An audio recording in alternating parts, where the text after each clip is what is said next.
कांदा उत्पादक शेतकऱ्याला त्याच्या कांद्याला रास्त आणि योग्य भाव मिळावा याच्यासाठी मागच्या आठवड्यामध्ये केंद्रामध्ये आदरणीय केंद्रीय मंत्री, आदरणीय आपल्या राज्याचे मुख्यमंत्री आणि उपमुख्यमंत्री आणि अनेक मंत्र्यांची एक बैठक झाली, ज्याच्यामध्ये कांदा उत्पादक शेतकऱ्यांच्या ज्या काही अडीअडचणी असतील त्याला कसं ॲड्रेस करता येईल आणि त्यांना रिलीफ कसा देता येईल, त्याच्यातला एक भाग होता की नाफेड आणि NCCF मार्फत आत्ता कांद्याची खरेदी करणं.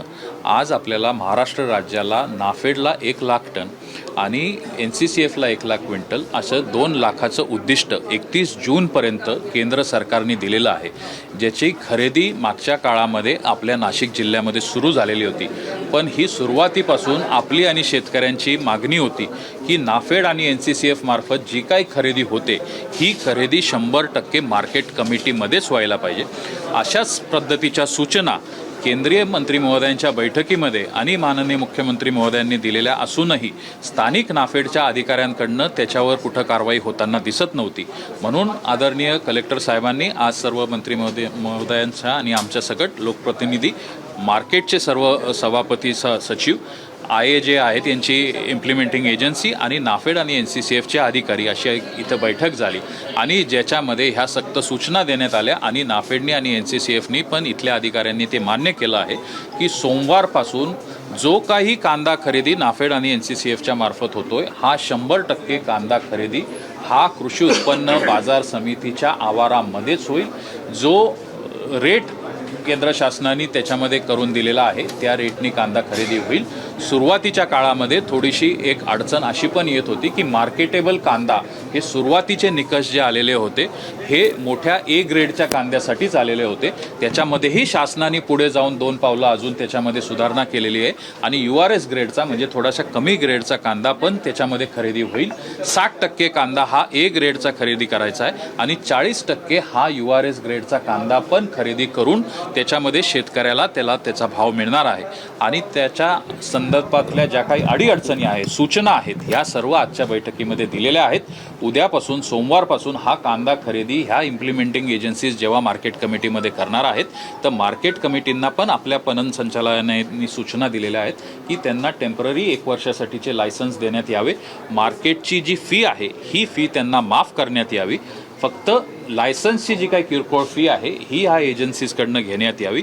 ज्या काही थोड्याशा त्रुटी मार्केटमध्ये जो कांदा खरेदी होईल तिथपासून ज्या गोडाऊनपर्यंत कांदा जाणार आहे तर याच्याबद्दल पण सक्त सूचना आत्ता देण्यात आलेल्या आहे की मार्केटमध्ये ग्रेडचा कांदा बघून घेतल्यानंतर त्याचं परत गोडाऊनवर ग्रेडिंग होणार नाही, जेणेकरून शेतकऱ्यांनी इथं कांदा दिला आणि तिकडं जाऊन कांदा रिजेक्ट झाला असं पण होणार नाही.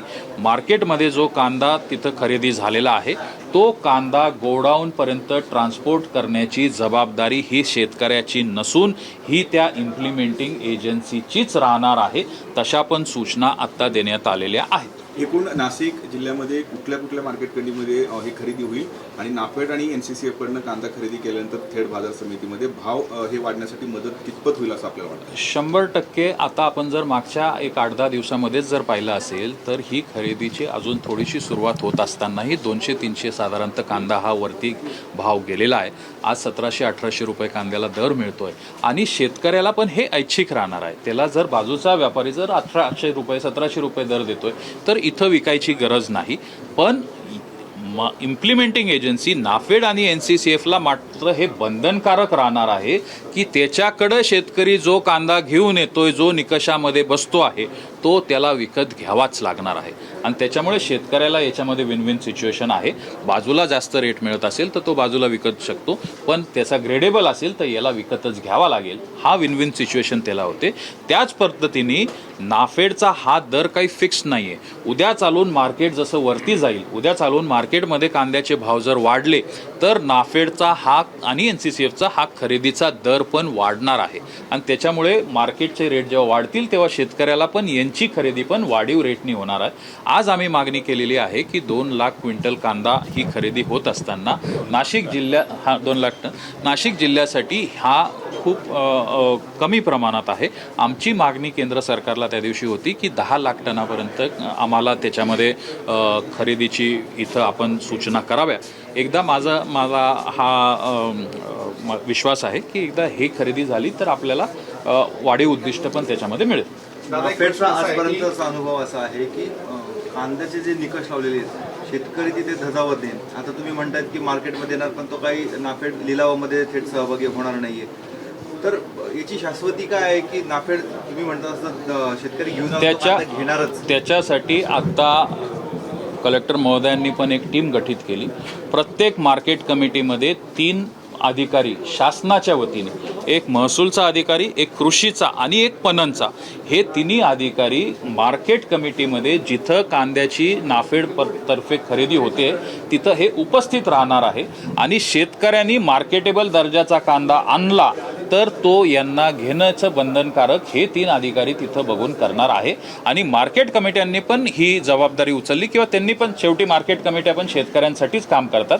ते पण म्हटले आम्ही पण जिथं जिथं शक्य आहे तिथं आमचा एक अधिकारी देतो जेणेकरून की हे खरेदी ह्या कांद्याची करतीलच. मार्केटेबल म्हणजे त्याची व्याख्या? मार्केटेबलची तुम्हाला ती ग्रेड आहे आणि URSची जी आहेत तुम्हाला आत्ता मगाशी कांदा ते हे दिले. साधारणतः पहिले ग्रेड एचा 45 ते 60 mm हे 65 mm होता. आता आपण त्याला मला वाटतं 30 mm पासून 30 पासून 70 mm पर्यंत केलेलं आहे. थोडेसे जे काही सिंगल स्किनचे कांदे होते, जे स्प्राउटिंगचे जे काही कांदे होते ते पण सर्व ह्या ग्रेडिंगमध्ये आता शेतकऱ्याचे कांदे हे नाफेडला आणि NCCFला विकत घ्यावे लागणार आहे.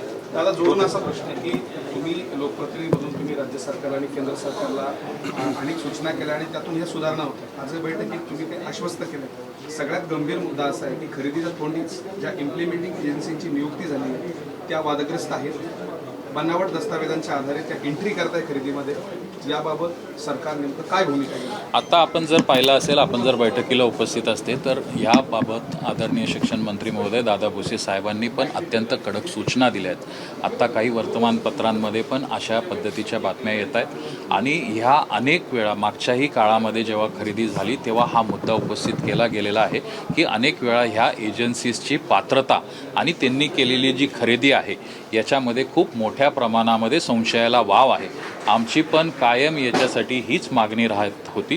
केंद्र सरकार आणि राज्य सरकार पण याच्याबद्दल अत्यंत कडक त्यांचं धोरण आहे की असे कुठलेही पुरावे किंवा अशा कुठल्याही एजन्सीज ज्या नियमबाह्य, ज्यांना ठेका मिळाला आहे किंवा ज्या नियमबाह्य काम करतायत अशांवर नक्कीच कडक कारवाई केली जाईल. आत्ता आदरणीय भुसे साहेबांनी तर अनेक कलमांनी त्यांच्यावर कारवाई करावी अशा पण सूचना दिल्या. कारण शेवटी एखादा चुकीचा माणूस जर तिथं काम करतोय तर हा शेतकऱ्याची फसवणूक करतोय, हा शेतकऱ्याला कुठंतरी बाधा आणतोय. आणि म्हणून केंद्र आणि राज्य सरकार याच्यावर कडक कारवाई करणार आहे. आपल्या 1980 पासून नाफेड सोबत काम करणाऱ्या एजन्सी ज्या होत्या, प्रमुख सहकारी संस्था होत्या, त्यांना तांत्रिक अडचणी आणून खरेदी डावलण्यात आलं आणि 4-5 वर्षापूर्वी स्थापन झालेल्या संस्थांनी वादग्रस्त आहे. हे बिलकुल तुम्ही एकही मेंबर सोसायटीला स्थान देण्यात आलं नाही नाफेड सरकार. तुम्ही म्हणतात त्याच्यामध्ये काही अंशी सत्यता पण आहे. पण ह्या गोष्टी आपणही केंद्र सरकारच्या निदर्शनास आणून देऊ. कारण शेवटी ह्या इम्प्लिमेंटिंग एजन्सीचा UI हे नाफेड आणि NCCF तर्फे त्यांच्या काही निकष लावून हे UI फ्लोट करतात. त्या निकषामध्ये आपल्याही संस्था, जसं आता आपण जर पाहिलं आणि आदरणीय भुसे साहेब असतील, आदरणीय भुजबळ साहेब असतील, यांनी पण ह्या सूचना केल्या की मालेगाव असेल, येवला असेल, इकडं कुठलीच एजन्सी दिली गेलेली नाही आहे आणि इथे पण कांदा मोठ्या प्रमाणामध्ये खरेदी होतो. तर आता वाढीव त्यांना आता सूचना पण केलेली आपण की आता वाढीव एजन्सीज घेण्यासाठी पण UI फ्लोट करा, म्हणजे वाढीव एजन्सीज पण येतील.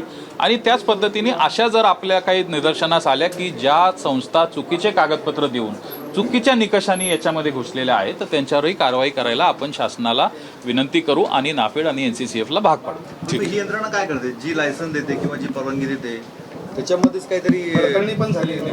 आता ती माझा हेतू आणि माझा उद्दिष्ट एकच आहे की कांदा उत्पादक शेतकऱ्याचा कांदा हा विकला जावा, त्याला योग्य भाव मिळावा.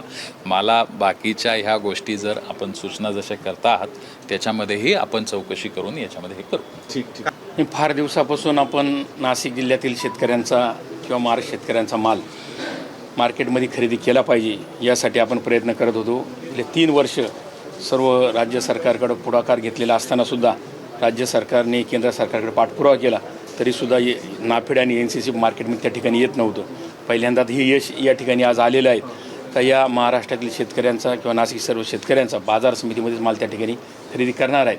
ज्यावेळेस बाजार समितीमध्ये माल खरेदी करतील त्यावेळेस निश्चितच बाजारभावात सुधारणा त्या ठिकाणी झालेली असेल आणि तो उद्देश डोळ्यासमोर ठेवून आपण हे कामकाज करतो. खऱ्या अर्थाने काम करत असताना बाजार समितीमध्ये आम्ही काम करतो, लोकप्रतिनिधी म्हणून त्या ठिकाणी काम करतो.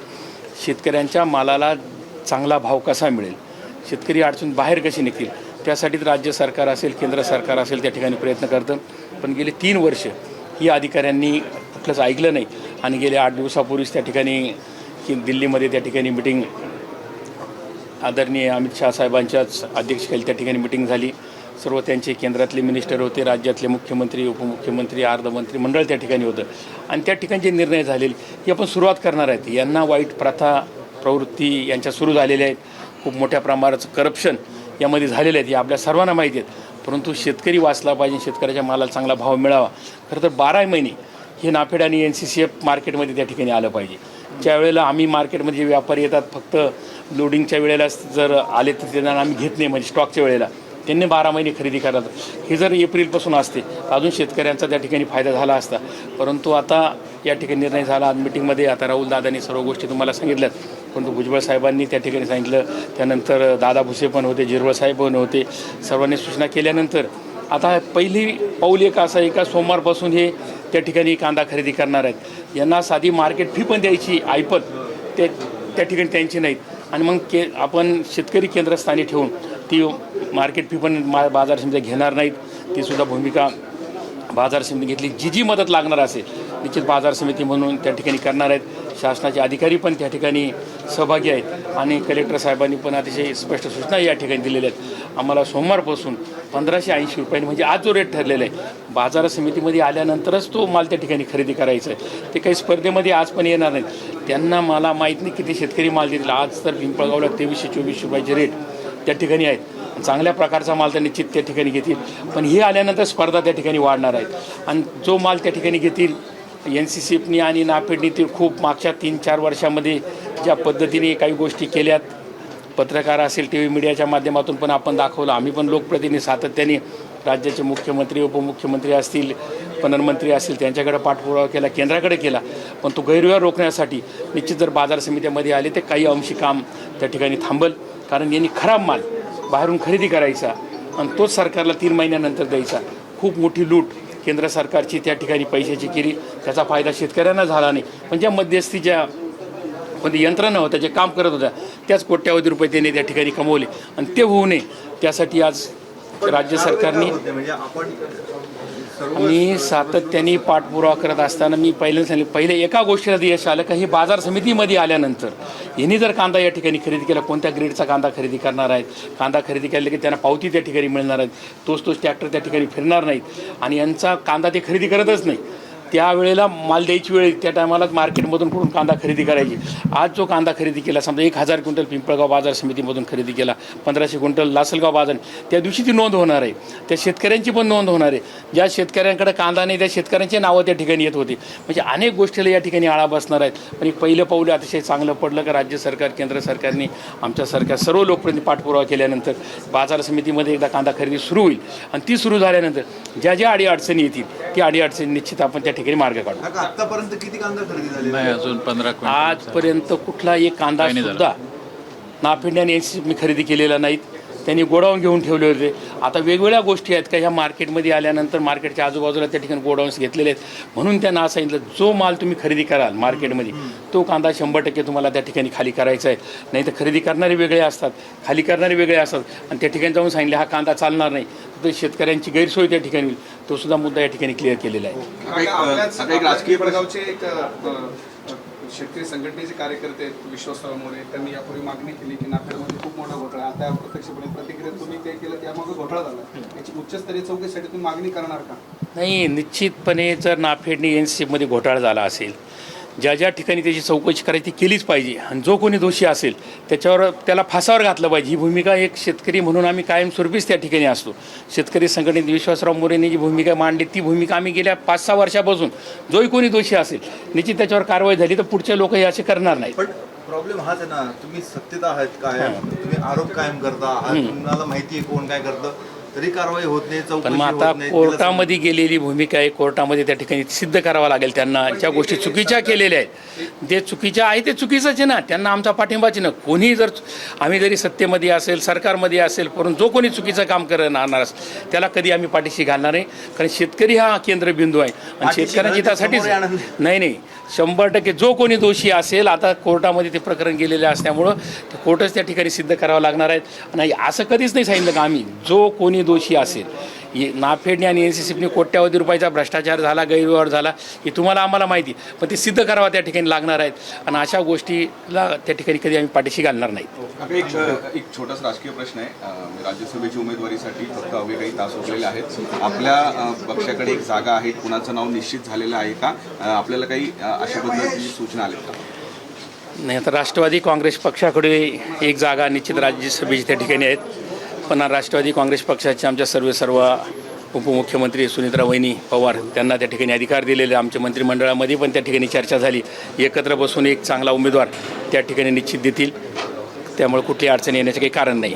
भुजबळ साहेबांचं नाव येतं एक समोर, त्यांचं नावाचं काही निश्चित झालं आहे? नाही, मी तेच सांगितलं का एकत्र बसून त्या ठिकाणी चर्चा होईल. तो अधिकार त्यांना दिलेला आहे. आत कोणाला द्यायचं एकत्र बसल्यानंतर निश्चित जो पण एक माणूस त्या ठिकाणी जाणार आहे चांगला राज्यसभेमध्ये काम करणारा, त्या माणसाला उमेदवारी राष्ट्रवादी काँग्रेस पक्षाच्या वतीने दिली जाईल.